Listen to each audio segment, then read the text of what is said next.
Pemirsa, Direktur Eksekutif Skala Survei Indonesia, Abdul Hakim menyebutkan saat ini belum ada sosok yang dapat mengalahkan elektabilitas Gubernur DKI Jakarta Basuki Cahayapurnama alias Ahok untuk maju dalam Pilkada Jakarta 2017 mendatang. Menurut Abdul Hakim, seorang Ridwan Kamil yang terbilang baik dalam memimpin Bandung pun belum tentu dapat menandingi elektabilitas Ahok.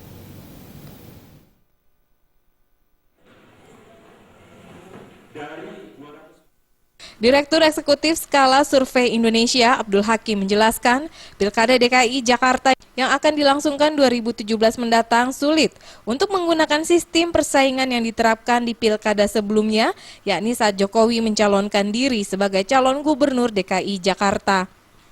Menurut Abdul Hakim, saat ini elektabilitas Gubernur DKI Jakarta Basuki Cahayapurnama alias Ahok masih tinggi dan belum ada sosok yang muncul untuk mengalahkan elektabilitas Ahok.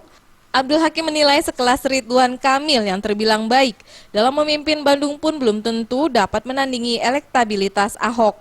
Abdul Hakim menilai untuk menyaingi Ahok harus menunggu kinerja Ahok selesai sebagai Gubernur DKI Jakarta.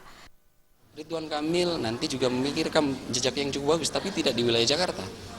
Apakah rekam jejak bagus di Jakarta, kemudian rekam bagus di wilayah ini ketika kemudian RK akan maju di Jakarta itu akan sama, akan bisa menggami? Survei kemarin yang dirilis baru 2-3 hari yang lalu dirilis oleh CSIS mengatakan RK pun masih belum bisa mengalahkan elektabilitasnya Ahok misalnya begitu.